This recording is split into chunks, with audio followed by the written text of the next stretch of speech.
आप लोगों का बाबा विश्वनाथ की ऑफिशियल यूट्यूब क्लास पर हार्दिक स्वागत है। आइए आज आप लोगों को हम सामाजिक अध्ययन शिक्षण में अरब में इस्लाम धर्म के उदय के बारे में बताते हैं। इससे पहले इसके बारे में हम चर्चाएं कर लेते हैं। इस्लाम का उदय कब हुआ, इस पर अलग अलग अवधारणाएं हैं। कुछ लोग इसे 7वीं सदी में आरंभ हुआ मानते हैं, तो कुछ मानते हैं कि यह आदिकाल से चला आ रहा है। एक पक्ष मानता है कि इस्लाम का उदय 7वीं सदी में अरब में हुआ। अंतिम नबी मोहम्मद साहब का जन्म 570 ईस्वी में मक्का में हुआ।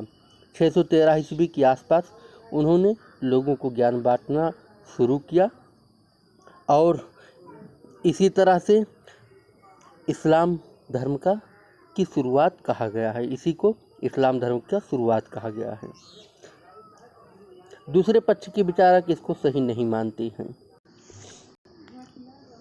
आइए हम एक नज़र डाल लेते हैं हज़रत मोहम्मद साहब के बारे में। हज़रत मोहम्मद साहब का जन्म 570 ईस्वी को मक्का शहर में हुआ। मक्का सऊदी अरब में स्थित है।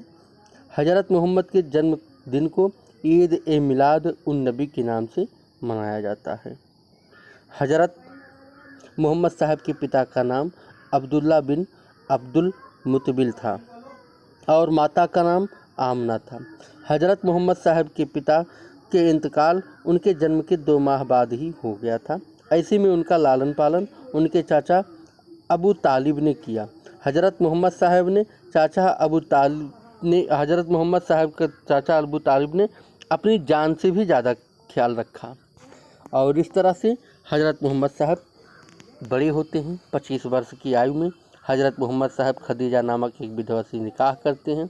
हज़रत मोहम्मद साहब के जन्म के समय अरबवासी अत्यंत पिछड़ी कबीलाई और चरवाहों की ज़िंदगी बिताते हैं।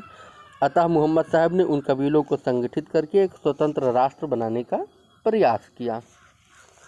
15 वर्ष तक व्यापार में लगे रहने के पश्चात मोहम्मद साहब कारोबार छोड़कर चिंतन मनन में लीन हो गए। मक्का के समीप हीरा की चोटी पर कई दिनों तक चिंतनशील रहने के उपरांत उन्हें फरिश्तों के सरदार जिब्रील का संदेश प्राप्त हुआ कि मैं जाकर कुरान शरीफ के रूप में प्राप्त ईश्वरीय संदेश का प्रचार करें। तत्पश्चात उन्होंने इस्लाम धर्म का प्रचार शुरू किया।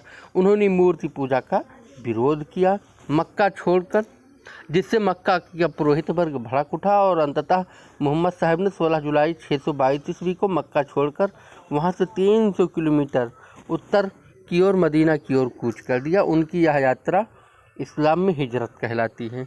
इसी दिन से हिजरी सनवत का प्रारंभ माना जाता है। कालांतर में 630 ईस्वी में इन्होंने लगभग 10,000 अनुयायियों के साथ हज़रत मोहम्मद ने मक्का पर चढ़ाई करके उसे जीत लिया और वहाँ इस्लाम को लोकप्रिय बनाया।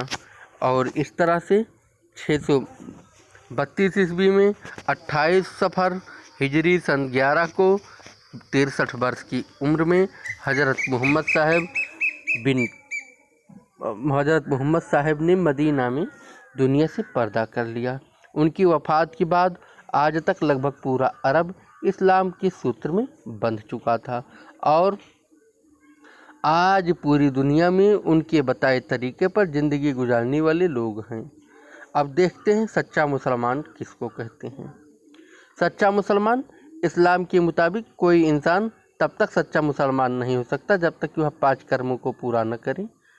नंबर 1, वह इस बात को माने कि अल्लाह के अलावा और कोई पूज्य नहीं है और हज़रत मोहम्मद साहब अल्लाह के संदेशवाहक हैं। नंबर 2, नमाज कायम करे। नंबर 3, ज़कात दे। नंबर 4, रमज़ान के महीने में रोज़ा रखे और नंबर 5, काबा का हज करे यदि वह वहाँ तक पहुँचने में समर्थ हो।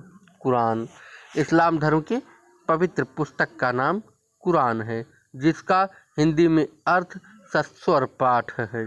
कुरान हज़रत मोहम्मद साहब पर उतारी गई अल्लाह ने फरिश्तों के सरदार जिब्राइल अलैहि के मार्फत पवित्र संदेश सुनाया। इन संदेश को ही कुरान में संग्रहित किया गया है।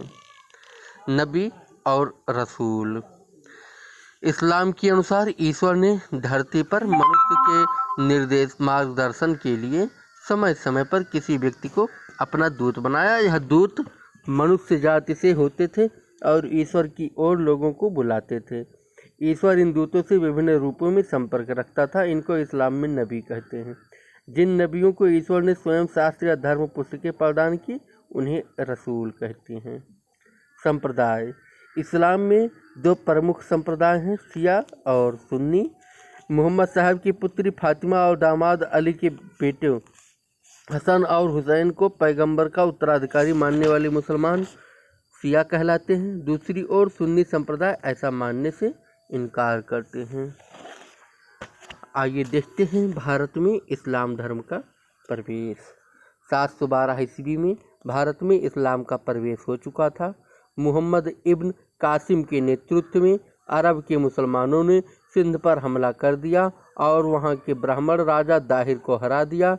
इस तरह भारत की भूमि पर पहली बार इस्लाम के पैर जम गए और बाद की शताब्दियों के हिंदू राजा उसे फिर हटा नहीं सके।